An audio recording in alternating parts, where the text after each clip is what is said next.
beri kemampuan untuk istiqomah selama-lamanya untuk diri kita, keluarga kita, pasangan hidup, anak, keturunan semuanya bisa istiqomah cari ilmu insyaallah. Nah, pada malam hari ini kita akan melanjutkan kajian kitab Al-Hikam insyaallah 50 menit ya, 50 menit kita akan bahas. Semoga insyaallah diberi pemahaman yang manfaat dunia akhirah. Qala radhiyallahu anhu talabuka minhu ittihamun lah wa talabuka lahu ghaibatun minka anhu wa talabuka li ghairihi likillati hayaika minhu wa talabuka min ghairihi liwujudi bu'adika anhu. Ini 4 kalimat yang saya katakan cukup berat untuk dipahami. Tapi kalau dipahamkan oleh Allah Ta'ala nggak ada yang berat. Pada kesempatan yang lalu kita sudah membahas talabuka minhu ittihamun lah. Kalau kamu berdoa memohon sesuatu kepada Allah, maka berarti kamu sedang menuduh Allah Subhanahu wa Ta'ala. Ini terjemahan bebasnya seperti itu. Jadi kalau kamu berdoa minta sesuatu, berarti kamu sedang menuduh Allah Subhanahu wa Ta'ala. Ini kalimat-kalimat semacam ini tidak boleh dipahami tekstual saja ya. Karena ini kalimat yang disampaikan oleh seorang yang alim untuk orang-orang yang alim, untuk orang-orang yang berilmu, untuk para pencari ilmu. Bukan untuk di-share ke orang awam, kemudian akhirnya jadi salah paham. Ya, setiap ilmu itu kan ada yang kalimat khusus. Nah, ini buat kalimat dibahas di kelas. Ya, ada kalimat yang ini untuk di-share di luar ke kelas. Ya, termasuk kitab Al-Hikam. Kitab Al-Hikam itu hikmah-hikmahnya untuk dibahas di kelas. Nanti ada hasil yang bisa kita share di luar kelas sehingga tidak terjadi salah pemahaman. Makanya kita perlu mempelajari penjelasannya biar tidak salah paham. Kemarin sudah dijelaskan bahwasannya berdoa minta pada Allah Ta'ala itu kan ibadah. Doa mukhul ibadah. Doa itu intisari ibadah. Bahkan Allah memerintahkan langsung ud'uni astajib lakum. Berdoalah mohon kepadaku, aku langsung menjawab permohonan kalian. Dan itu dibuktikan oleh wahyu Allah yang lain, wa idza sa'alaka ibadi anni fa inni qarib. Kalau hamba-hambaku bertanya kepadamu tentang aku, fa inni qarib, maka Allah Ta'ala mengatakan sesungguhnya aku maha dekat. Padahal kalimatnya itu, jika hamba-hambaku bertanya kepadamu wahai Nabi Muhammad SAW tentang aku, dalam kaidah bahasa Arab seharusnya ada kalimat fakul anta, fakul, maka katakanlah kepada mereka. Maka katakanlah kepada mereka, sesungguhnya aku maha dekat. Namun karena Allah Ta'ala itu maha dekat dan menunjukkan kemahadekatannya, maka Allah tidak berkata kepada Nabi Muhammad SAW dalam Al-Quran, wa idza sa'alaka ibadi anni, dan jika hamba-hambaku bertanya kepadamu tentang aku, maka Allah tidak mewakilkan jawaban itu kepada Nabi Muhammad SAW. Jika hamba-hambamu bertanya, misalnya gini ya, kalau kita ngobrol biasa di masyarakat, kalau ada yang nanya tentang saya, tolong kamu jawab begini. Berarti kita wakilkan jawaban itu kepada orang yang sudah kita percaya. Kalau ada yang bertanya tentang saya, kamu jawab begini. Nah, Allah Ta'ala berkata pada Nabi Muhammad SAW, jika hamba-hambaku bertanya kepadamu wahai Nabi Muhammad SAW tentang aku, maka seharusnya kan sampaikan kepada mereka, begitu ya. Tetapi Allah enggak mewahyukan seperti itu. Maka langsung Allah yang menjawab, fa inni qarib, aku maha dekat.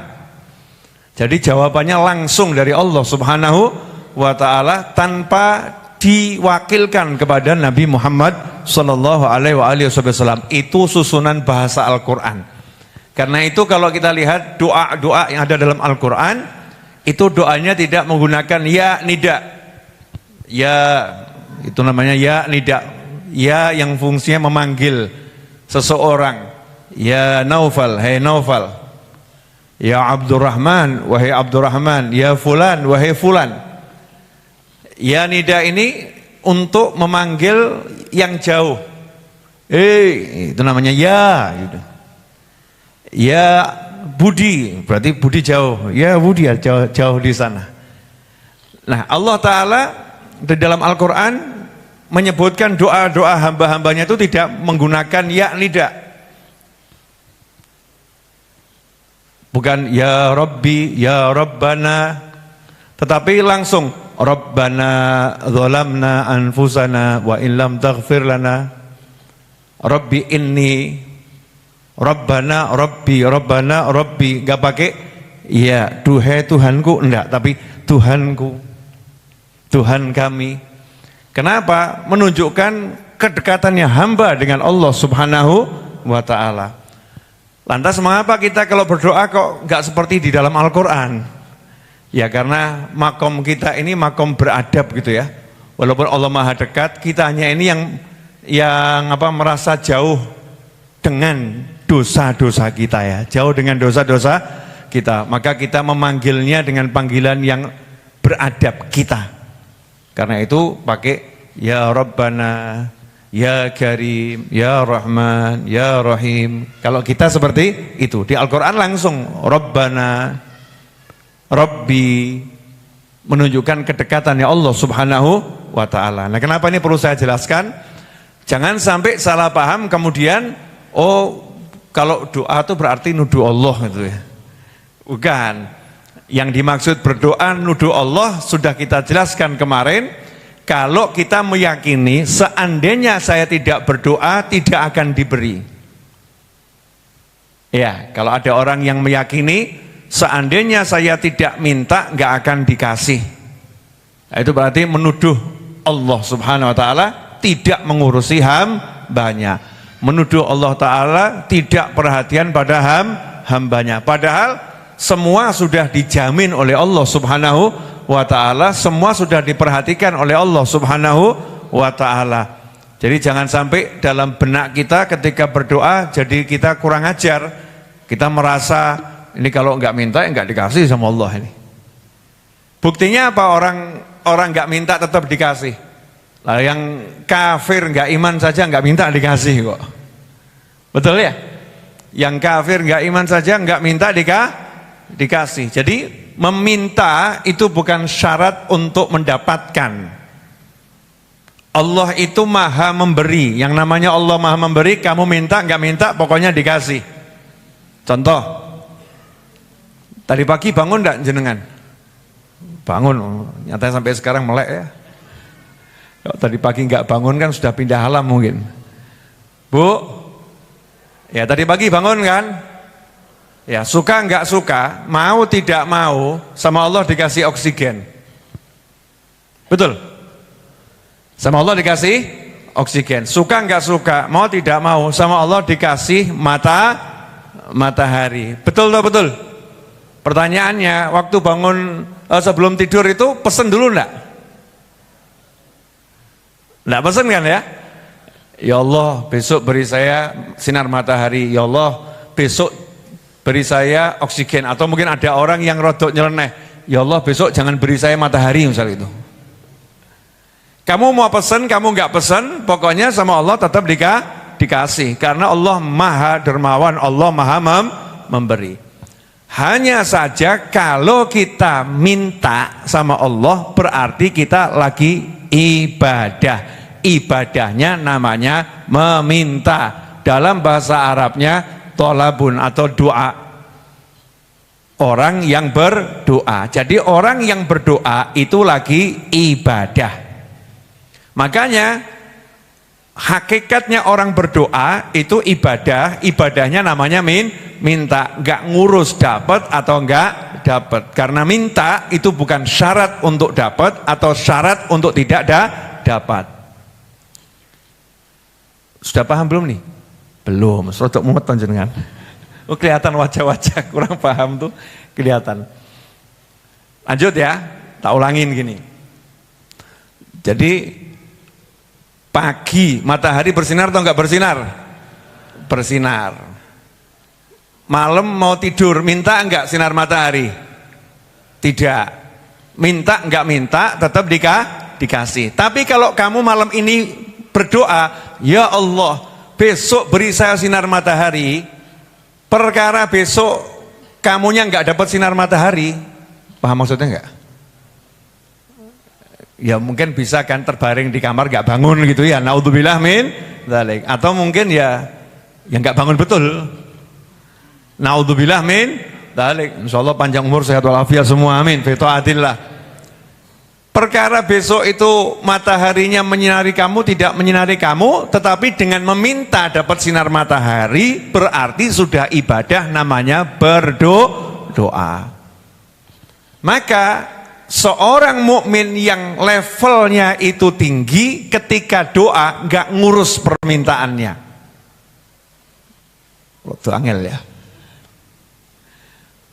Jadi minta sama Allah itu bukan karena pengen dapat yang diminta, tapi saya memang harus minta karena saya hamba. Kalau saya minta Allah suka. Contoh, jenengan mertamu ke rumah saya, ya mertamu ke rumah saya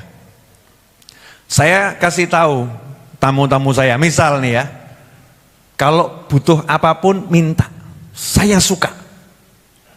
Kalau jenengan minta saya suka. Tapi jenengan udah saya tawari, mau minum apa? Enggak. Mau makan apa? Enggak. Butuh apa? Enggak. Aku ya rodoan mumet aku. Kita tamunya kok kurang seru ya? Ya, tamunya kurang seru. Karena saya tipe orang misalnya ya, yang suka kalau tamunya minta. Ini ada tamu yang paham, ini Pak Novel nyuruh saya minta. Dan beliau paling suka kalau dimintain, kalau ketika bertamu. Tamunya itu sebetulnya ya punya uang 200 miliar. Oh, amin insyaallah. Kesidian ya, 200 triliun gitu ya. Ya 200 triliun, tamunya ini bawa uang 200 triliun. Tapi karena tahu saya ini suka diminta, tamunya ngomong, Pak Novel ya boleh enggak saya minta uangnya 10.000. Punya uang 200 triliun minta 10.000, kira-kira ini butuh atau enggak butuh? Enggak butuh. Iya enggak butuh. Tapi yang dicari bukan uangnya itu, apa? Biar saya seneng gitu loh. Ya biar saya seneng. Bukan karena butuh uang 10.000, uangnya enggak butuh. Butuhnya apa? Saya tersenyum. Ini loh, mau apa lagi? Biar sayanya seneng. Nah hamba-hamba Allah yang levelnya udah tinggi, ketika minta pada Allah subhanahu wa ta'ala, hatinya itu udah qanaah. Wong levelnya qanaah kok, sudah merasa cukup dengan yang diberi. Terus disuruh minta. Piye. Dah tak kasih contoh yang rodok gampang. Lanang wedok mesti mlebu. Kalau udah contohnya laki sama perempuan tuh insya Allah gampang dicerna. Suami istri. Istrinya ahli masak. Istrinya jago masak. Istrinya pinter masak. Dan istrinya paling seneng ya kalau suaminya itu ngomong, tolong masakkan ini. Senengnya luar biasa. Nah ini istrinya nawari, Mas hari ini mau dimasakkan apa? Ora perlu. Nggak usah masak-masakan. Dah saya nggak butuh masakan. Saya nggak butuh masakan. Nasi putih udah cukup buat saya. Pertanyaan saya, ini istrinya senang enggak itu? Enggak senang kan? Kenapa enggak senang? Karena istrinya itu senangnya masak. Kalau dimintain masakan senang. Nah ini suami yang paham ketika istrinya ngomong, Mas, mau dimasakkan apa? Sebetulnya dia nggak selera makan, sebetulnya dia nggak pengen makan, sebetulnya nggak nafsu makan, bahkan dia ngarang, masak sop. Saya seneng sama sop. Kata istrinya, yes. Dengan senang istrinya masak, disuguhkan. Lah suami ini cuman seneng melihat senengnya istri tadi. Lihat istrinya masak dengan ketawa, istrinya masak dengan bahagia, suaminya ini seneng. Sehingga tiap hari suaminya itu minta dimasakkan, bukan karena butuh masakannya, tapi butuh mesemnya istrinya. Udah paham? Pertanyaannya, ketika antum berdoa, sudah begitu belum? Walaupun kita memang butuh kalau kita kan ya. Kita memang butuh, bukan nggak butuh, kita butuh. Tapi kita lebih mana? Lebih butuh kebutuhannya atau lebih butuh menyenangkan Allahnya?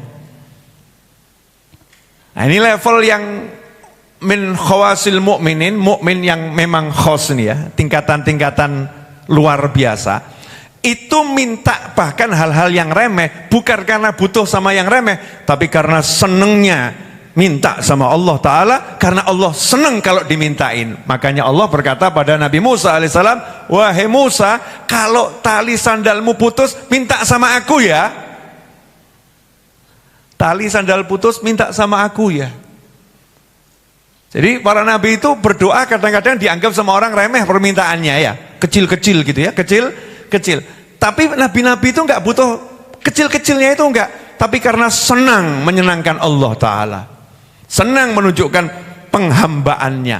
Aku nih hamba disuruh minta, Tuhanku senang kalau aku minta, maka aku minta. Nah kok jenengan gaya?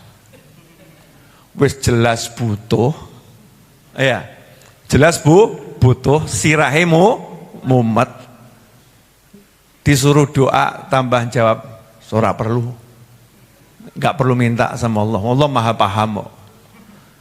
Nah, kalau kamu yakin Allah maha paham ya ojo ngeluh, kalau yakin Allah maha paham ya ojo mumet. Orang yang udah yakin Allah maha paham itu nggak akan berkeluh kesah. Kalau berkeluh kesah ya memang orang nggak paham namanya. Ya orang nggak paham. Sampai di sini bisa dipahami? Bu, bisa dipahami? Ini memang tidak mudah untuk dipahami. Kalau jenengan bisa paham itu luar biasa. Makanya saya ulang-ulangi terus ya. Diulang-ulangi terus. Jadi doa itu bukan mikir karunia yang kita minta, tapi doa itu berpikir Allah senang ketika saya meminta.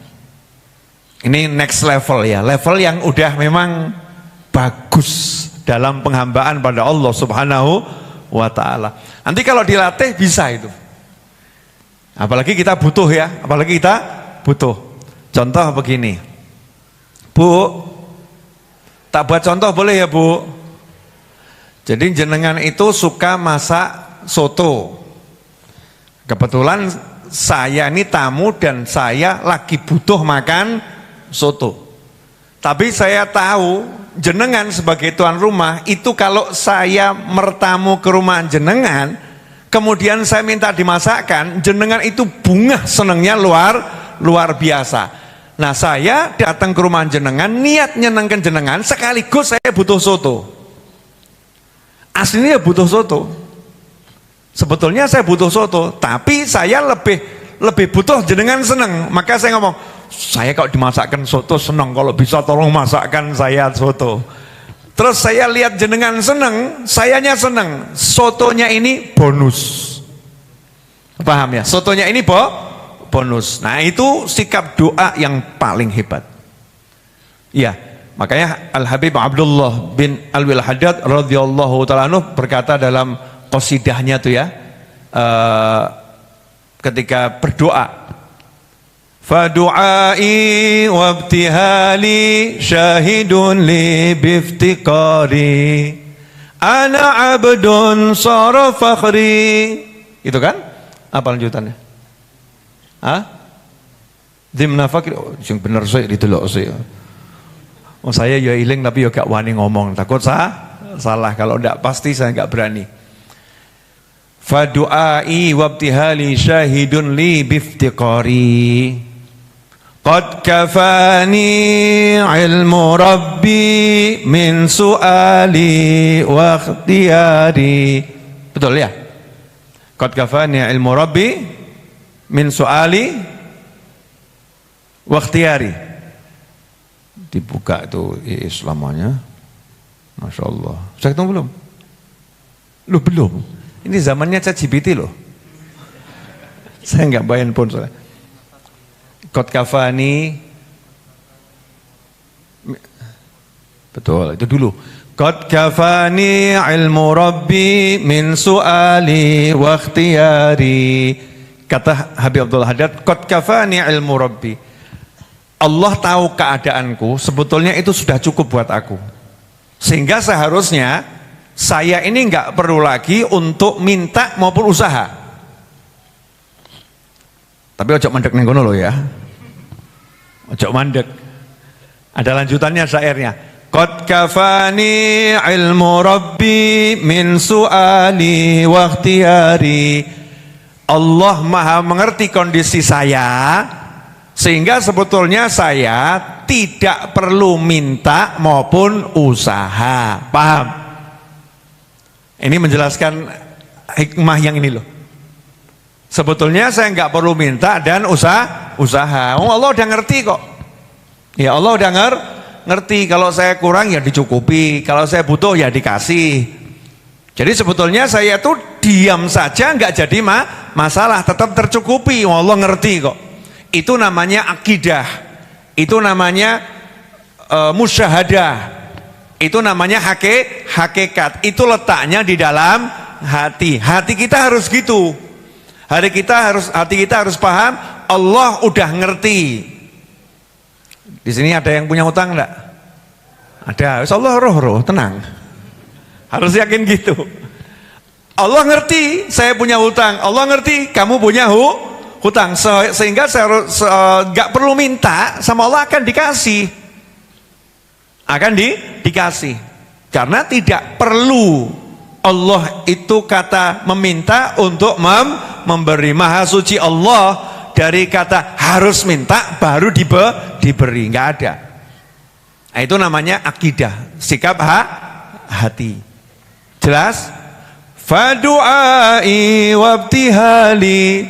Maka ketika aku berdoa wabtihali dan doa sungguh-sungguh sampai nangis-nangis di malam hari ibtihal, doa yang ilahi sampai nangis-nangis, saya doa sungguh-sungguh sampai nangis, itu adalah apa? Fa du'ai wabtihali syahidun li biftiqari, hanya untuk menunjukkan saja kepada diriku di hadapan Allah Ta'ala kalau aku ini hamba yang betul-betul butuh kepada Tuhan. Paham ya? Bukan butuh pada pemberiannya, tapi butuh pada Tuhannya. Sehingga merasa nggak punya apa-apa, merasa nggak bisa apa-apa, makanya minta. Kadang-kadang ini manusia sombong, bukan kadang sih, sering ya. Ini agak dalam lagi, boleh. Terus nanti yang paham bagian mana kan tetap orang yang paham. Ya kayak kita nggak harus paham langsung semuanya ya. Ini ada air, contoh sederhana di gelas, betul ada air. Ketika mau minum air, airnya sudah ada di gelas, ada rasa haus, ada air. Kalau air tersedia semacam ini, biasanya kita merasa santai atau enggak santai? Santai, betul. Kenapa? Depan mata ada air, jadi kalau butuh air, air sudah tersedia. Dalam kondisi semacam ini biasanya rasa butuh pada Allah muncul atau tidak? Tidak. Betul kan? Ketika ada kelihatan mata ada air, rasa butuhnya hilang. Berarti ketika mengambil air tanpa rasa butuh, ketika mengambil air tanpa rasa harap pertolongan Allah Ta'ala, maka saat itu kita sudah kehilangan Tuhan. Sombong atau enggak sombong? Sombong. Naudzubillah min dzalik, merasa mampu ngambil air, merasa ini air punya saya, merasa air ini sudah jadi milik saya, merasa air ini bisa saya raih sewaktu-waktu. Sebaliknya, kalau air nggak ada, sementara butuh air, muncul nggak rasa butuh pada Allah Ta'ala? Muncul. Jadi biasanya orang merasa butuh itu kalau apa? Nggak ada. Berarti yang dibutuhkan apa? Barangnya. Benar? Barangnya. Ketika barangnya ada, rasa butuh pada Tuhannya hilang. Ketika barang yang nggak ada, rasa butuh kepada Tuhannya untuk mengadakan barang itu ada. Betul? Istri butuh duit. Butuh duit. Di rekening ada 100 juta. Tenang atau enggak tenang? Tenang. Istri butuh duit. Di rekening 50.000 saldo minimal. Butuhnya 1 juta. Pertanyaannya, saat itu wajah suami kelihatan atau enggak kelihatan? Kelihatan. Tinggal 50 yuto, tinggal 50 juta. Ting, langsung bojo. Kelihatan. Rasa butuh pada suami muncul. Kenapa muncul rasa butuh pada suami? Karena saldonya minim. Begitu saldonya itu plus, suaminya nggak kelihatan lagi. Paham ibu-ibu? Bu, saya nggak bermaksud ibu-ibu seperti itu, walaupun ada yang seperti itu. Enggak, tapi ini buat contoh biar apa gampang. Suami pagi biasa diberi sarapan sama istri nasi goreng misalnya ya. Diberi sarapan sama istri nasi goreng. Ketika pagi hari itu dia sudah punya nasi liwet, punya nasi pecel, pertanyaannya, istrinya disebut enggak? Enggak, urusan makan ya, enggak disebut, enggak ingat, langsung oh no, sego pecel, cemepak, sego liwet, cemepak, lupa sama istrinya. Tapi begitu pagi itu kok enggak ada pecel, enggak ada liwet, langsung yang kelihatan wajah istrinya, nasi goreng.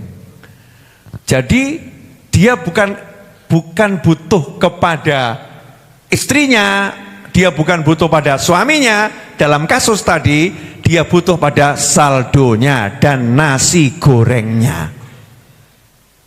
Jelas? Nah, kita kepada Allah selama ini bagaimana? Ini kok langsung menengahin nggak begini? Kepada Allah selama ini bagaimana? Butuh Allahnya atau pemberiannya? Pemberiannya, oke. Pemberiannya. Kalau urusan pemberian, kurang apa Allah ngasih? Turah-turah. Betul? Turah-turah. Kemudian kamu minta dengan rasa khawatir nggak dikasih. Nanti kalau nggak dikasih gimana ya? Nanti kalau Allah lupa bagaimana? Na'udzubillah min dzalik. Nanti kalau Allah nggak perhatian bagaimana? Mintanya itu sama khawatir nggak diperhatikan sama Allah. Khawatir Allah lupa, maha suci Allah dari sifat lupa. Itulah yang dikatakan ittihamun lah, kamu nuduh Allah dengan tuduhan-tuduhan yang nggak benar. Kamu minta tapi kamu nuduh Allah nggak perhatian sama kamu. Kamu minta tapi kamu nuduh Allah nggak ngurus kamu. Kamu minta, kamu nuduh Allah nggak sayang sama kamu. Ya Allah, kenapa sih saya kok seperti ini nggak seperti dia? Ada enggak yang mintanya model begitu? Ada enggak yang mintanya model begitu? Ya Allah, kenapa sih gaji saya nggak naik sementara gaji dia naik? Merasa kita nggak diperhatikan sama Allah, yang diperhatikan orang itu, saya kok enggak. Doa yang semacam ini doa kurang ajar pada Allah Ta'ala.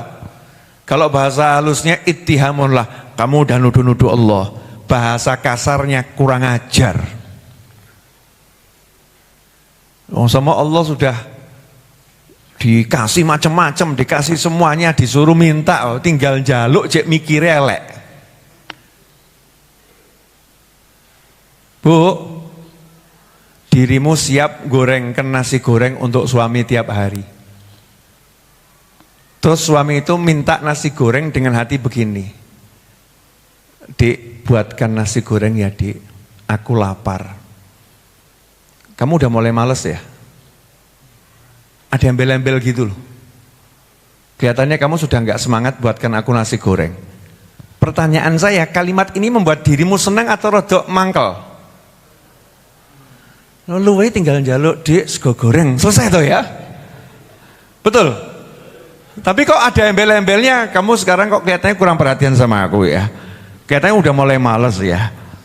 Kelihatannya kamu sudah gak care sama aku. Kelihatannya kamu loh, kamu tuh minta nasi goreng kok masih nuduh macam tinggal jaluk gitu selesai. Kata Ibnu Athaillah, jangan pernah kamu berdoa minta sama Allah dengan pikiran-pikiran yang jelek, nuduh Allah gak perhatian, nuduh Allah lupa, nuduh Allah kurang dan lain sebagainya. Itu sesuatu yang sangat tidak sopan pada Allah Subhanahu wa ta'ala. Jadi minta ya minta. Contoh, ya Allah, saya butuh duit, minta uang yang banyak, yang berkah, yang halal ya Allah. Jangan sampai ada embel-embel ke Allah rada ngono neng apa ya. Itu nanti jawabannya bisa macam-macam itu. Kenapa ya kok rezeki diseretkan sama Allah ya? Kenapa ya kok aku dibeginikan sama Allah? Kan naudzubillah min dzalik. Makanya kalau minta sama Allah Ta'ala ya minta saja, minta. Tapi jangan berhenti di permintaan pemberiannya. Nah, orang yang beriman sudah diajari oleh Nabi Muhammad SAW, kamu kalau minta sama Allah Ta'ala, fokus saja sama minta, karena permintaanmu pasti dikasih sesuai maunya Allah, bukan sesuai maumu. Mungkin mintanya cuma 100.000, sama Allah dikasih 100 juta. Asik atau enggak asik? Oh, asik. Asik toh? Ada enggak yang model begitu? Ada. Kadang kita tuh minta sama istri tolong buatkan kopi gitu ya. Datang kopinya, datang rotinya, datang cemilannya. Wah, aku njaluk kopi kok mbok sak macam yang ini. Lah, cemepak Mas. Sudah saya siapkan buat kamu. Bejo atau enggak bejo? Bejo. Nah, coba kalau kamu ndonga, utangmu 100 juta, ndongamu, ya Allah beri hamba rezeki 100 juta, dikai 300 M. Kira-kira mati apa urip? Mungkin tambah kaget, serangan jantung ya. Hutang lunas jadi milik ahli waris. Naudzubillah min dzalik. Insyaallah sehat semua. Allah ngasih itu kan sesuai maunya Allah. Minta 100 juta sama Allah dikasihnya 100 rupiah. Gimana sikapmu? Pripun? Gresulon apa syukur? Lebih gitu ya. Gresulon ya. Gresulon. Contoh-contoh. Saya ambil contoh, ada ulama besar. Ya ulama besar. Ulama ini udah ngomong, kalau butuh apa-apa datang ke rumah saya bantu. Kamu datang ke sana, Ustaz, kebetulan saya mau bayar SPP, bisa bantu. Berapa SPP-nya? Ya untuk 3 bulan 1 juta. Oh udah, nomor rekeningnya, cek tuh sudah saya transfer. Sama ustadznya ditransfernya bukan 1 juta, ditransfer 10 juta. Seneng atau enggak seneng? Seneng.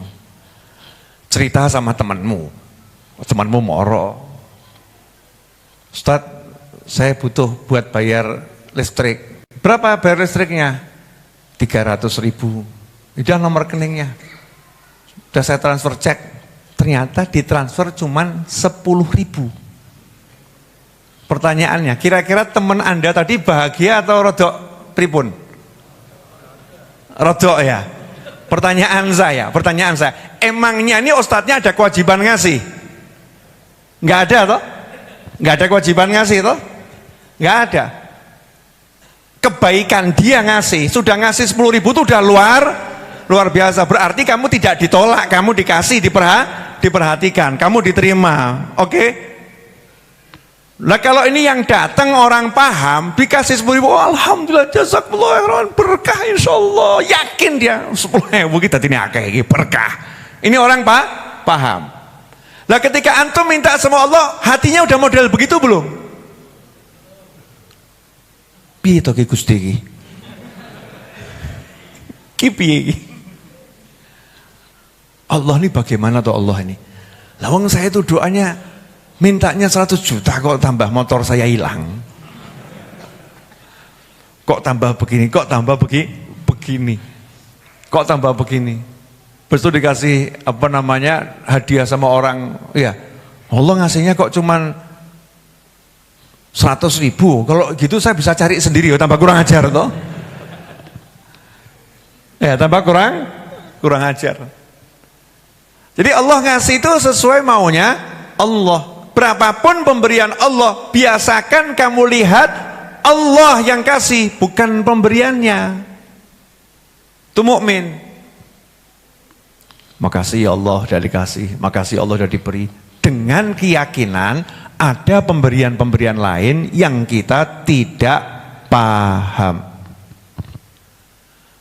Tadi yang ditransfer 10.000 tadi ya, terima kasih. Jazakumullah khairan, sudah dikasih 10.000. Dia pulang ke rumah dengan senang hati. Lah kok ternyata sampai di rumah, ya 10.000-nya ndak kelong ya. 10.000-nya ndak kelong. Ternyata rumahnya itu diambil alih sama ustadznya tadi, ya dibayar sama ustadznya tadi, kemudian dia diganti dikasih rumah baru. Moro lagi, Ustadz, kan saya cuma butuh buat listrik, ya buat listrik 300.000, jenengan kasih saya 10.000. Nah itu kok rumahnya katanya sudah jenengan beli, kontrakan saya itu jenengan beli. Terus sekarang saya disuruh pindah ke rumah pojok sana, katanya itu buat saya. Dijawab sama ustadznya, lah ya kamu tak kasih 10.000 seneng bunga gitu ya, maka kamu layak mendapatkan pemberian yang lebih. Tadi itu udah saya siapkan, kalau kamu tuh seneng wis tak cepakno hadiah yang gede. Nah kamu diuji, dikasih sedikit seneng ya, hadiahnya langsung meluncur. Ya contohnya misalnya suami ngetes istri. Istrinya minta duit, butuh, minta duit. Sama suaminya dikasih. Dikasihnya pas ngepres mepet. Butuhnya 500.000, dikasihnya 500.000 persis. Istrinya seneng, alhamdulillah mas, terima kasih. Suaminya udah nyiapkan, iki ngomong suwun ya, tak transfer 50 yuta. Terima kasih. Langsung tambah 50 juta, kaget bojone, kok akeh men mas itu ya. Tapi sebaliknya suaminya udah ngomong dalam hati, ini kalau 500.000 protes, titenono, sesok njaluk meneh tak tunda-tunda. Enggak menghargai pemberian, saya mau kasih pelajaran sama dia, mau saya tunda-tunda. Bisa enggak itu terjadi? Bisa. Dalam kehidupan itu hal yang biasa. Nah Allah Ta'ala ketika memberi hambanya sesuai maunya Allah, kalau tidak diberi yang sama, diberi yang lebih, diberi yang kurang dari permintaan, tapi Allah ngasih yang lebih dari yang diminta. Kadang-kadang dikasihnya cuma sedikit, tapi sedikit itu gara-gara dosanya banyak. Gini. Kamu datang minta bantuan ke ustadz tadi, ini buat contoh ya, buat bayar listrik 300.000. Terus sama ustadznya dicek, ternyata kamu punya utang sama tonggomu 1 juta. Utang sama tonggomu 1 juta. Nah kalau dikasih buat listrik 300.000, utang 1 jutanya nggak kelong, tetap punya utang 1 juta. Nah ustadznya tadi telepon tonggomu, utangnya tetanggamu lunas ya, saya yang bayar. Terus kamu cuma dikasih 10.000, sebetulnya dikasih 10.000 atau 10.000, 1 juta 10.000? 1 juta 10.000, tapi sing ketokan 10.000 itu, 10.000-nya. Paham? Yang kelihatannya hanya 10.000, yang 1 juta enggak kelihatan. Kenapa? Mergo urung butuh bayar utang, sing butuh bayar listrik. Mikirnya kan begitu, alah pokok dibayar no tonggoku lah tak nggo bayar listrik susuk, kan gitu pikirnya manusia kan begitu. Tapi ustadznya lain. Pokoknya saya bayar utangnya, kamu tak kasih 10.000. Ada susuk 10.000 buat bayar listrik. Goro-goro kakean utang. Nah ketika seorang hamba banyak dosa, minta, ya Allah mobil, ya Allah motor, ya Allah rumah, ya Allah ini, ya Allah ini. Lah kok itu bane tok gitu. Minta mobil dapatnya ban ya, minta motor dapatnya pentil, ya ketemu pentil di jalan ya. Ya minta rumah kok ketemunya genteng. Mikir ya kenapa? Oh ternyata dia punya dosa yang luar biasa, sama Allah Ta'ala diganti dosanya diampuni. Karena dosanya diampuni maka cair dunianya cuman sedikit. Karena itu ada ulama yang mengatakan di antara penyebab seretnya rezeki zahir karena banyaknya dosa-dosa. Bisa dipahami? Nah ini contoh bentuk pengabulan dari Allah Subhanahu wa Ta'ala. Atau kompensasi. Ya, ada orang yang punya asuransi ya. Asuransi ini cairnya kalau ada peristiwa atau nggak ada peristiwa? Ada peristiwa. Motornya ketabrak, remuk, motornya orangnya selamat. Diasuransikan all risk. Diganti seperti baru. Pertanyaannya, ada susuk duitnya nggak? Enggak. Ya, tapi dapat motor seperti baru. Nah, ketika seseorang berdoa, Allahumma ya Allah, beri hamba rumah. Hari itu kok dia mau ketabrak mobil. Kalau dia ketabrak mobil masuk rumah sakit, biayanya lebih daripada beli rumah. Maka kompensasi, rumah nggak dikasih, diganti, selamat nggak jadi ketabrak mobil. Pertanyaan saya, pilih mana? Ketabrak mobil atau rumah? Maksudnya ketika doa-doa antum yang antum kira tidak terjawab, itu sama malaikat dibuka database-nya. Hari ini kamu berdoa minta ini, kamu tuh dikasih kompensasi. Sebetulnya kamu mau diajar orang, gak jadi diajar gara-gara kamu berdoa minta sesuatu, sama Allah diganti. Tanggal sekian kamu doa minta ini, sama Allah dikasih. Kamu hari itu maksiatmu besar, diampuni dosamu, tapi kamu masih dikasih cairnya sekian. Itu sistemnya Allah Subhanahu wa Ta'ala. Makanya jangan pernah nuduh Allah macam-macam. Dongo ya dongo, gak usah pakai embel-embel. Kok urung kabul ya, kok ora kabul ya, kok angel kabul ya, kok seret. Setiap doa pasti dijawab. Bisa dipahami? Nah, ini namanya doa minta sama Allah, nggak boleh mikir aneh-aneh. Kalau pakai mikir aneh-aneh berarti nuduh Allah macam-macam. Jadi doa itu ya doa, yakin diterima, yakin kabul, yakin dijawab, nggak ada syarat apapun. Kalau Allah mau ngasih ya ngasih, Allah nggak mau ngasih ya nggak ngasih, nggak ada syarat harus doa baru dikasih. Tapi kalau berdoa dapat pahala. Nah kita diajak sama Ibn Athaillah, jangan jadi seperti orang biasa. Yang dicari itu bendanya, bukan Allahnya.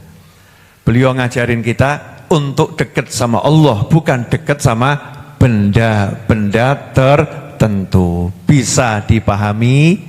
Nah ini mesti arti kalimat yang pertama. Talabuka minhu ittihamun lah.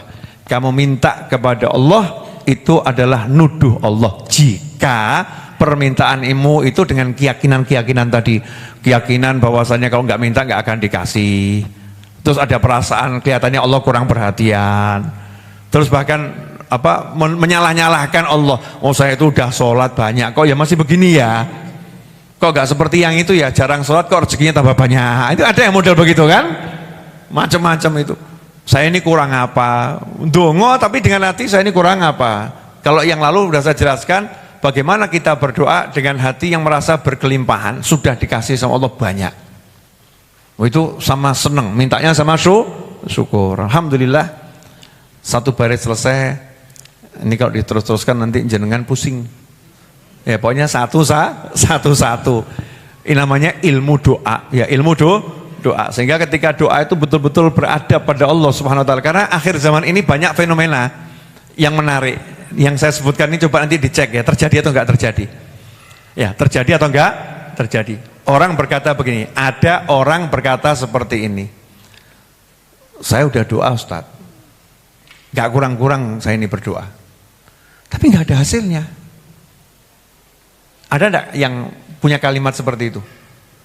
Di tengah masyarakat tuh, ada enggak itu? Udah. Saya udah 10 tahun saya minta. Jadi jangan ngajarin lagi saya berdoa. Ada enggak yang model begini? Nah, ini enggak sadar masuk makom kurang ajar. Ya, pangkatnya kurang ajar.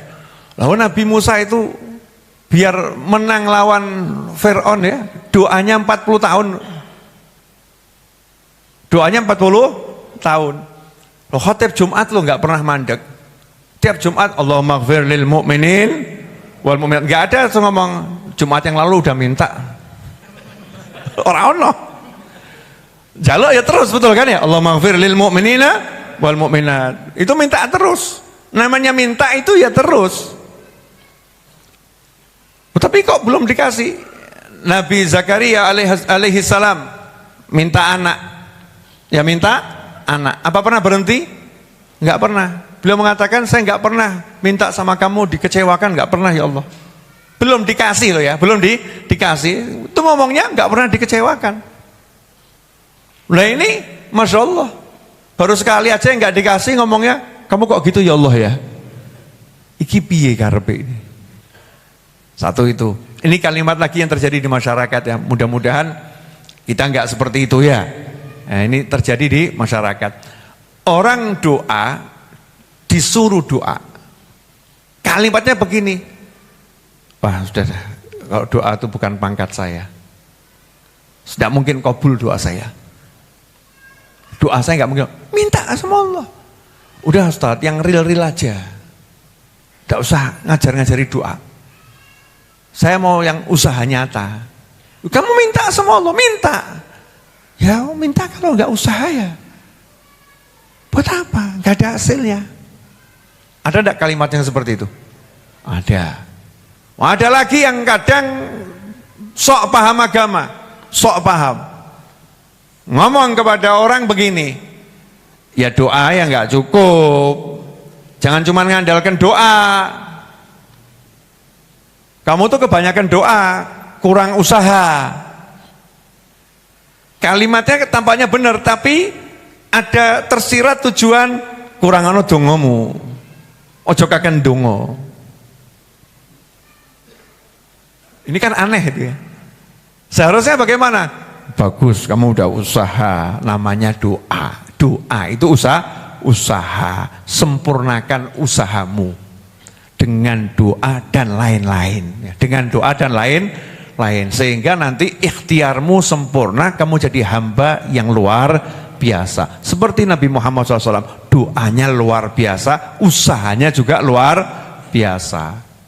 Jangan mengatakan kalau kamu tidak berusaha, ya nggak mungkin dapat. Saya keliru meneh. Ya, karena ada orang itu dapat hanya dengan doa. Ketika usaha nggak dapat. Ayo, usaha gak entuk-entuk. Begitu doa entuk.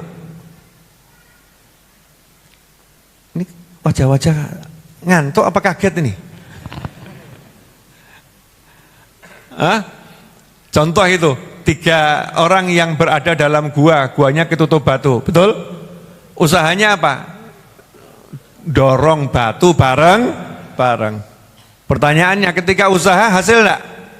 Enggak hasil. Sampai habis tenaganya, disuruh batunya enggak ubah, yang nyurung yang ubah. Betul kan ya? Yang nyurung sampai mental-mental ya. Batunya enggak bergerak. Saya mau nanya, usahanya kurang atau maksimal? Maksimal. Usahanya maksimal. Ada hasilnya enggak? Enggak ada. Angkat tangan, dia berdoa, ya Allah. Begitu berdoa, batunya geser. Pertanyaan saya, geser batunya pakai usaha enggak? Enggak. Pakai apa? Doa. Jadi kamu mau ngomong doa nggak bisa menghasilkan sesuatu, yang bisa usaha, dibantah sama hadits ini. Clear?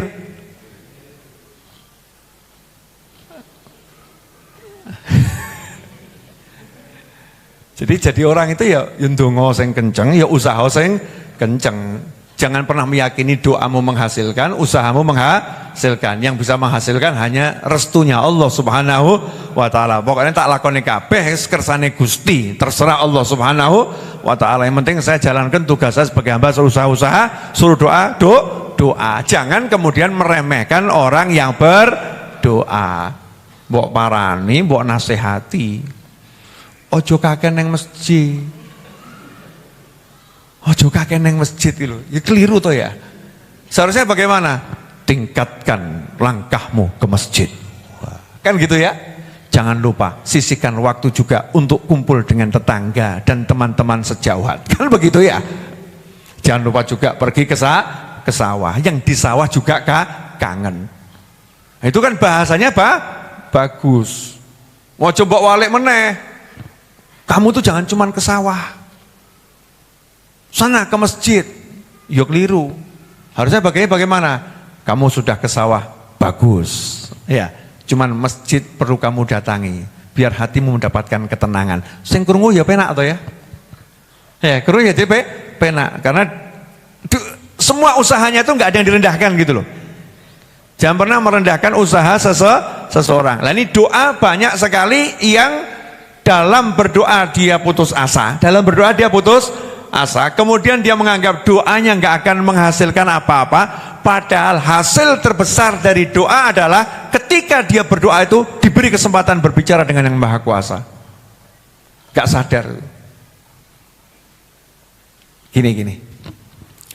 Ada orang saya kasih kesempatan, silahkan kalau butuh sesuatu WA saya. Orang tadi WA, ya Ustadz saya butuh duit, saya jawab sama. Nah. Pertanyaan, orangnya marah enggak kira-kira? Oh, piye to iki ya? Tahu jawabannya sama. Tapi kalau orang yang butuh saya, ya Ustadz saya butuh duit, sama. Terima kasih Ustadz sudah menjawab WA saya. Sebuah kehormatan, saya dijawab jawaban Ustadz ini lebih mahal daripada duit. Nah, ini menungso. Tapi yang model begini banyak atau sedikit? Dikit. Nah, ketika kita bicara sama Allah itu merasa terhormat atau enggak terhormat? Harusnya merasa terhormat, tapi kita merasa apa? Merasa kalau dikasih baru terhormat, kalau enggak dikasih rodok gelo. Sebetulnya apa ada kewajiban Tuhan ngasih kita? Enggak ada. Kita udah dikasih kesempatan minta itu kan udah luar biasa. Lah kok sekarang masih gaya, Tuhan tuh harus ngasih saya. Lho, kowe sapa kowe? Kowe sapa? Who are you? Mana anta? Sinten panjenengan? Kok mengatakan Tuhan punya kewajiban? Gak ada kewajiban Tuhan. Tuhan itu berhak bertindak semena-mena dan semau dia. Itu namanya Tuhan. Maha kuasa kok. Tapi jangan lupa, Allah yang begitu maha bijaksana. Makanya kita dikasih kesempatan minta. Bahkan kalau minta dikasih apresiasi. Kalau minta ada nilai pahala. Oh, njaluk kok dikai ganjaran. Kalau Anda meminta, Anda berkesempatan masuk surga. Itu ganjaran kan kesempatan masuk surga. Seharusnya kan ngeliriknya ke situ ya. Liriknya ke situ. Tapi enggak, kita ngeliriknya ke permintaan. Kan berarti kan termasuk buta luar biasa. Dah cukup urusan itu. Mudah-mudahan jenengan enggak paham jadi paham. Ya, saya juga enggak paham jadi paham. Nah, insya Allah lama-lama semakin paham. Oh, ini saya ulangi terus karena satu kalimat ini bisa maknanya banyaknya luar biasa. Nah, sekarang saya mengambil satu ilmu yang ada di Maulid Simtud Duror. Dari pasal pertama Maulid Simtud Duror. Inti ilmunya begini. Hamba itu kan ada dua. hamba yang menempuh jalan cinta, ada hamba yang menempuh jalan yang takut sama Allah Ta'ala. Takut. Jadi ibadah itu karena takut, yang satu ibadah karena cinta. Nah, jenengan termasuk yang mana? Belum masuk mana-mana. Kita ini belum masuk mana-mana. Kalau dibilang takut kok wong wedi kok ke ngene ya ora patut gitu ya. Dibilang orang takut kita ini ya enggak takut kok nyatanya. Ayo bilang takut sama Allah, mana? Delok wedok ayu mbok lirik. Padahal ancamannya jelas. Betul kan ya? Menggunjing lebih berat daripada zina. Ono wong ngrasani ya melu. Terus bilang takut. Palsu. Ya kita ini takutnya palsu, makom takut sampai katanya diweden-wedeni ya ora wedi. Al-Qur'an itu kan isinya ditakut-takutin sama diiming-iming, betul kan ya? Nah ini malaikat kanan dan kiri ini nyatet kebaikan dan keburukan. Ada orang yang kena iming-iming semangat ibadah, takut semangat ibadah, malaikatnya kerja, betul kan ya? Nyatet. Lah kita ini diiming-imingi surga, ya ora tertarik. Di surga ada ini, tambah ojo bahas surga, fulus. Ya, oh salah bahas surga sok ben. Saiki lho nyoto fulus. Ya, dimiming surga ora pengen. Ditakut-takutin neraka. Adzabun nar, rasa mikir neraka sik. Neraka iki jek sok ben iki lho. Saiki wis sing dipikir, aja bahas neraka. Dijak bahas neraka ora wedi. Neraka enggak takut, surga enggak pengen. Jadi makom kita di mana nih? Bu, makomnya di mana Bu? Ditakut-takutin enggak takut, diiming-iming enggak kepengen. Betul? Ini jujur dulu kita sama makom kita, jujur. Makom kita makom muhibbin. Pecinta orang yang takut sama Allah, pecinta orang yang rindu sama Allah. Makom kita itu dulu aja. Lagi iso melu seneng. Masya Allah ya wali-wali ku ya iso wedi lho, Masya Allah. Lawakmu burung.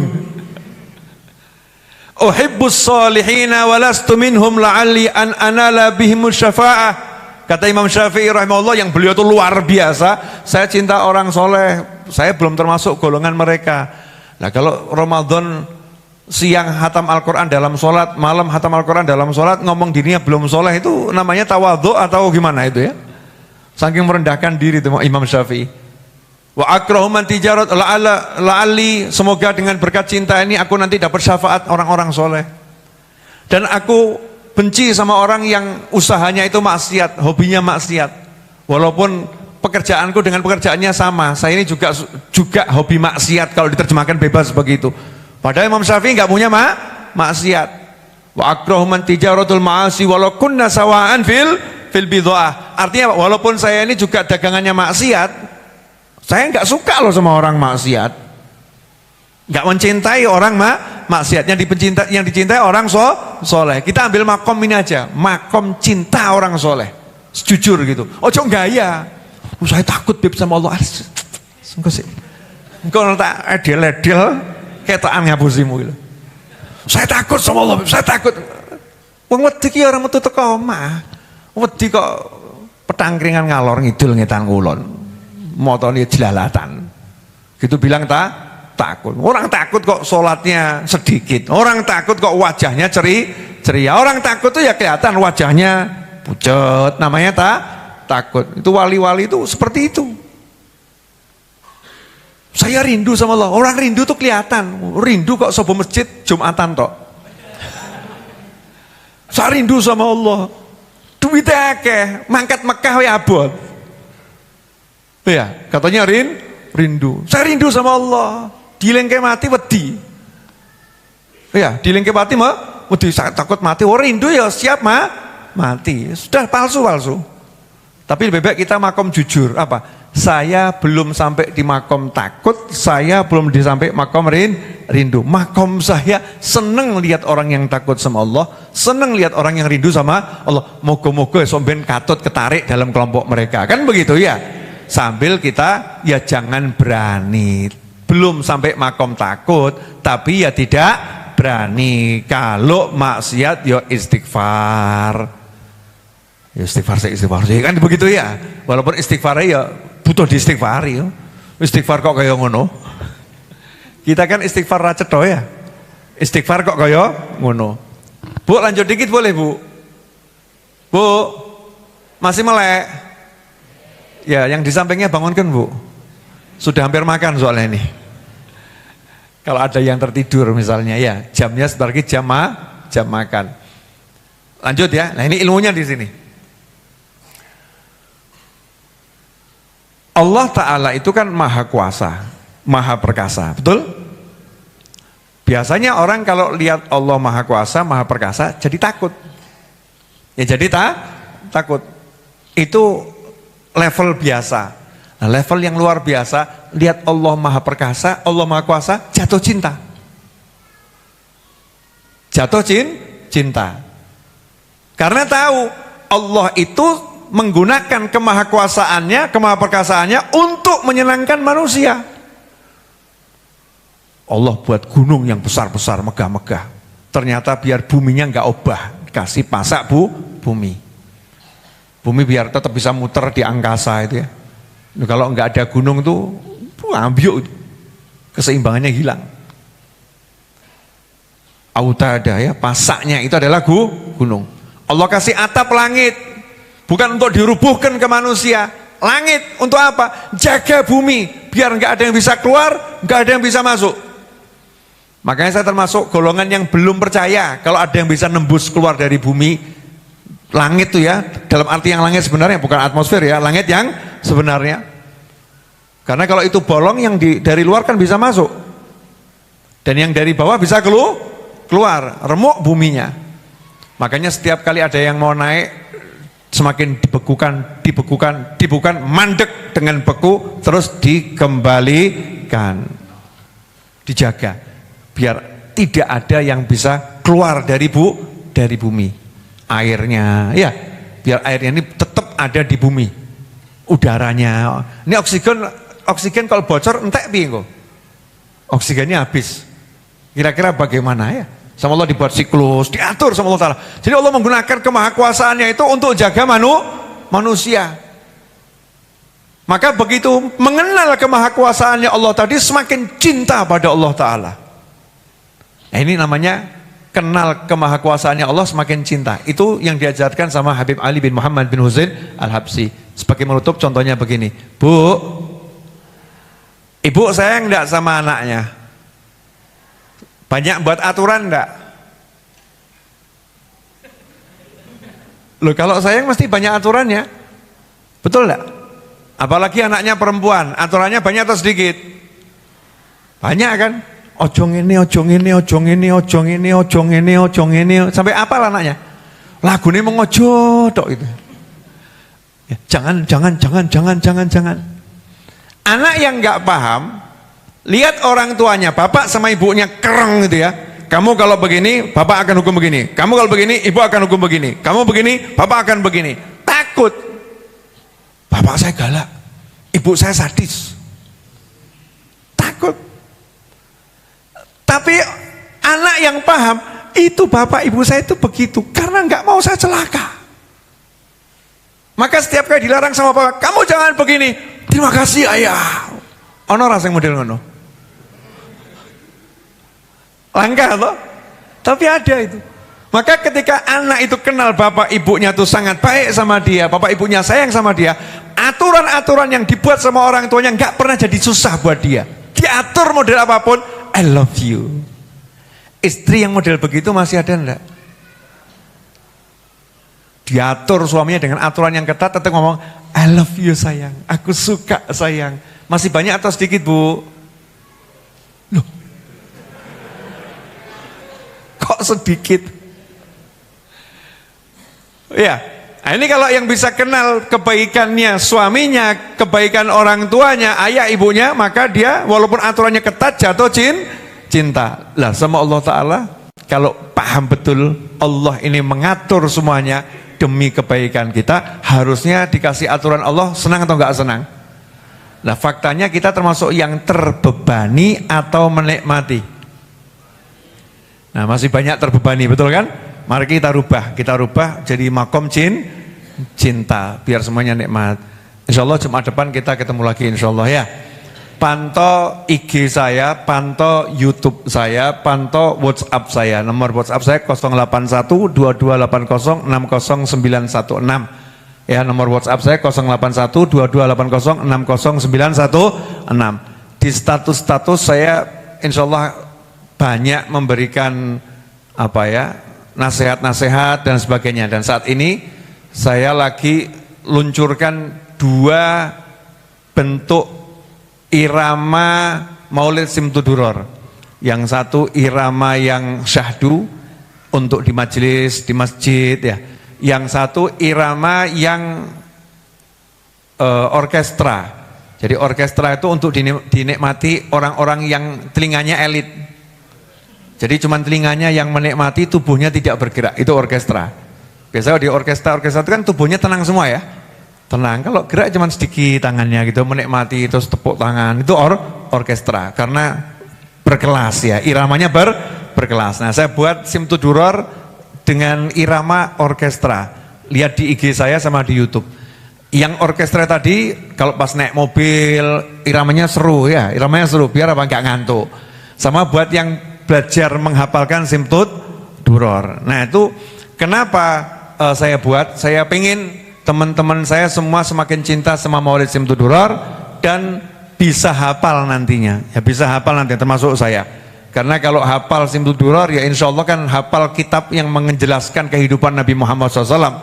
Tentu suatu yang sangat mulia. Dan sekaligus untuk menyambut datangnya Haul Habib Ali Al-Habsyi yang gak lama lagi tanggal 12 dan 13 Oktober itu haulnya Habib Ali Al-Habsyi. Maka saya pengen diri saya, keluarga saya dan teman-teman saya semakin kenal Maulid Simtuduror. Nanti cek ya di IG maupun YouTube saya. Nah itu saya buat pakai AI atau AI. Suaranya Masya Allah merdu. Itu suara AI bukan suara saya.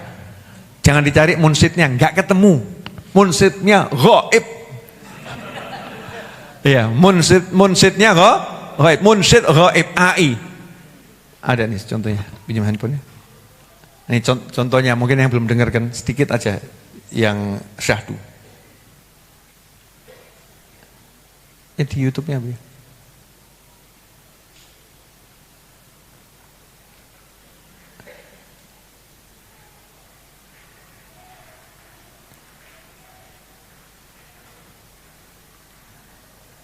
Di grup Mabas juga ada.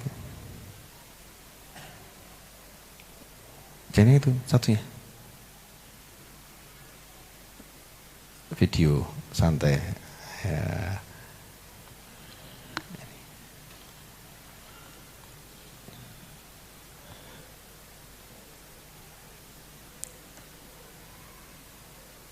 Volumenya.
Ya, itu sebetulnya suara saya sebetulnya.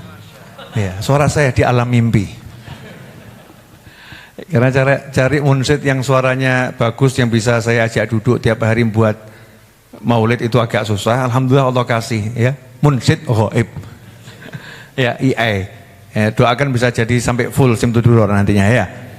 Nah ada yang cepat tapi bukan untuk di masjid atau majelis, maka tidak saya setel di sini. Nanti dicek aja di YouTube saya atau di IG saya. Minimal nanti buat nemenin pulang nggak ngantuk itu. 3 menit yang akan mencerahkan hidup Anda. Gaya nih ya. Ya 3 menit yang akan mencerahkan hidup Anda. Seger itu. Yang ngantuk akan hilang ngantuknya.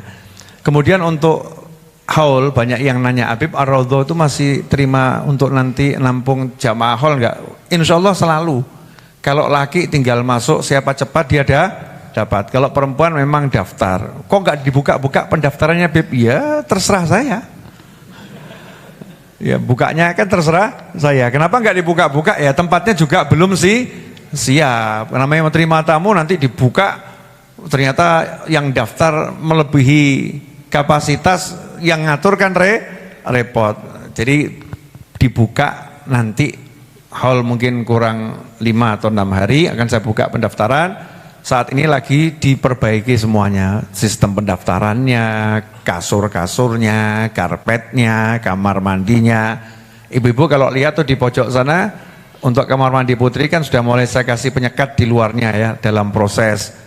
Biar nantinya kalau ibu-ibu dari kamar mandi keluar nggak kelihatan dari sini. Kalau mau dandan di situ mau saya siapkan cermin khusus ibu ya, biasanya kan ibu-ibu copot kerudung ya, perlu kerudungnya dibetulkan lagi. Kadang kalau wudhu bengesnya hilang terus bengesan meneh gitu. Kadang banyak, Habib lo kasih cermin, Habib kasih cermin. Ya nanti saya kasih. Itu diantaranya perbaikan. Terus ada perluasan di sana biar nanti bisa nampung perempuan lebih banyak, karena kasihan tamu-tamu perempuan dari luar kota itu kan kadang tidurnya ada yang di emperan ya, ada bukan karena nggak punya duit, tapi nggak ada tempat, semua tempat penuh. Raudhah akan menyediakan gratis tanpa dipungut biaya, tapi konsepnya siapa beruntung dia dapat, pakai sistem, semuanya pakai sistem. Habib tolong saya, tidak bisa, saya tidak bisa menolong Anda. Nanti ada sistem diumumkan, daftar, kuotanya penuh ya sudah, selesai. Dan nanti ada ketentuannya, kalau H-2 dikonfirmasi tidak menjawab langsung gugur. Kadang-kadang kan ada yang daftar ya, H-2 dikonfirmasi nggak jawab, berarti kan nggak niat datang. Setelah kita andalkan, sudah dikasih gratis, kita nolak-nolak orang, ternyata orangnya nggak datang, kan kasihan yang lain. Nanti ada persyaratannya, itu lagi dimatangkan, insya Allah akan diumumkan H-5 atau H-7. Maksudnya buat yang mau datang punya persiapan. Bagi teman-teman yang mau jadi relawan dan relawati untuk tamu-tamu hall di Majelis Ar-Raudhah, karena di majelis ini tamu hallnya unlimited. Maksudnya unlimited bagaimana? Karena itu toilet kan terbuka 24 jam untuk umum, betul ya? 24 jam tuh toilet terbuka dan tempat ini terbuka, jadi bergantian tuh tamunya, bergantian, ada yang cuma numpang mandi, ada yang numpang ke toilet, ada yang numpang sholat, ada yang cuma numpang geger sebentar terus keluar lagi. Makanya saya katakan unlimited. Kalau ada yang mau jadi relawan untuk bantu, banyak tugas, diantaranya kita akan menjaga kebersihan toilet itu 24 jam. Saya sendiri, nanti kalau haul jangan nyari saya ya, karena tugas saya itu di atas jaga air. Ya, di atas jaga air. Kalau ada Sunan Kalijogo, ya saya ini lagi tiru-tiru jogo tandon. Jogo kali gak sanggup aku ya. Jogo tandon itu. Tandon itu kan gak boleh sat. Kalau tandonnya sat, ada yang di toilet gimana itu? Air. Kesian. Ya, harus ada yang standby 24 jam di atas. Dan itu pekerjaan yang paling menyenangkan. Kenapa? Gak ada yang mengganggu dan saya paling berkuasa. Lha ya tono banyune entek, sing digoleki sapa? Saya dimarahin orang banyak, betul kan? Habibnya gimana ini? Nyiapkan tamu buat hall, airnya enggak ada. Bukannya nanti orang senang, tambah orang marah-marah. Makanya harus saya sendiri yang turun tangan di tempat yang paling krusial ya, tempat yang memang itu paling penting untuk dijaga, yaitu urusan air. Jangan dianggap saya tiduran di dalam.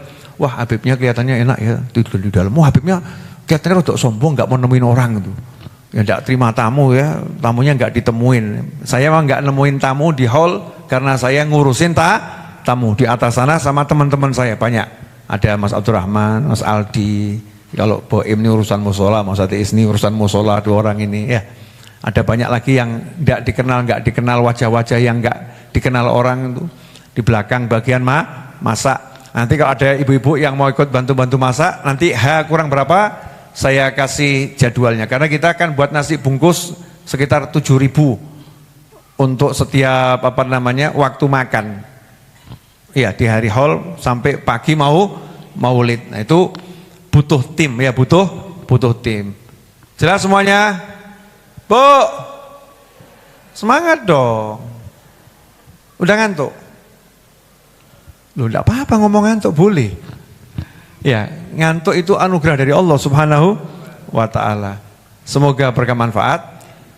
Insya Allah Jumat depan ada kuis pakai aplikasi yang sudah dibuat sama Mas Seto dan tim. Kuisnya nanti isinya pertanyaan pilihan. Ya, ada hadiahnya. Ya, hadiahnya apa? Foto bareng saya. Kayak guyon-guyon gitu ya. Ya, hadiahnya yang lucu-lucuan saja, menyenangkan. Mungkin nanti hadiahnya kalau yang buat hadir di sini gula 1 kilo. Ya, teh, kopi. Ya, yang penting buat senang-senang. Tanda kita bahagia. Kuisnya apa? Tinggal milih kalau nanti ABCD gitu ya. ABCD tentang yang kita kaji. Ya, tentang yang kita kaji di hari Jumat depan itu apa? Sudah saya siapkan di pertanyaannya. Syaratnya ikut cuma nanti ngisi nama dan nomor telepon WA biar bisa jalan sistemnya dan bisa dihubungi. Bu, pengen dapat hadiahnya apa, Bu?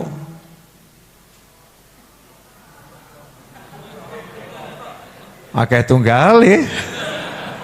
Amin, kabul insyaallah. Nah ya kan hadiahnya nggak harus dari saya toh ya. Nanti kabul insyaallah, caranya Allah yang ngatur. Ya bagi yang mau ikut ngaji bareng saya nanti di Mekah dan Madinah tanggal 18 sampai 27-28 Oktober bisa ikut umroh bersama Dai Tur. Ya bersama Dai Tur 18 sampai 27-28 Oktober. Ketemu saya di sana, ngaji bareng sama saya di sana. Saya jalan duluan 1 hari sebelumnya untuk mempersiapkan segala sesuatunya di sana insyaallah. Info lebih lanjut hubungi Mas Seto atau Mas Angga untuk teman-teman di Majelis Ar-Raudhah biar mudah ya, mudah.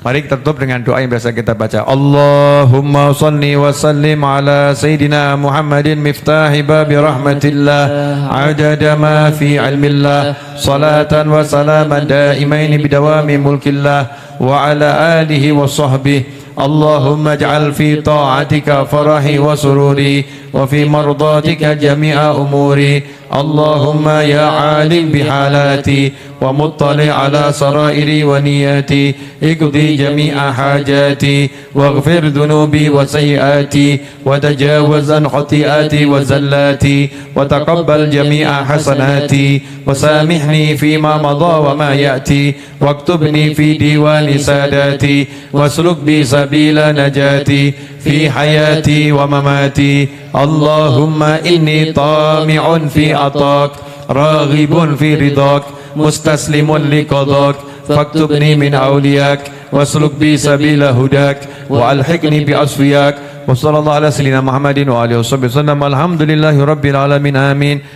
Al-Fatihah untuk almarhumah ibunya Mas Seto, ini genap 1 tahun dari usia wafat ibunya Mas Seto.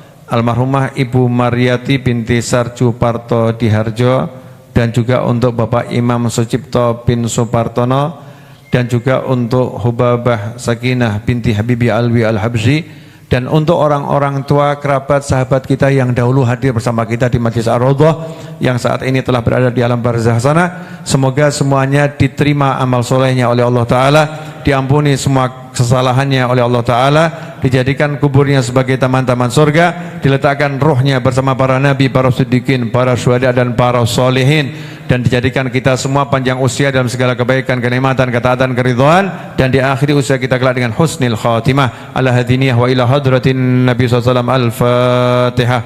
A'udzu billahi minasyaitonir rajim. Bismillahirrahmanirrahim. Alhamdulillahi rabbil alamin. Ar-Rahmanir-Rahim. Maliki yaumiddin. Iyyaka na'budu wa iyyaka nasta'in. Ihdinas siratal mustaqim. Siratal ladzina an'amta 'alaihim ghairil maghdubi 'alaihim waladdallin. Di antara hadiahnya Jumat depan untuk yang hadir di Majelis Ar-Raudhah kuis itu, di antara hadiahnya adalah selendang saya ini. Di antaranya. Ya, masih ada yang lain. Loh, apa lagi? Murah, harganya murah. Tidak mahal harganya. Cuman ini yang saya cintai. Saya suka ya. Kan lama tidak ganti tuh saya.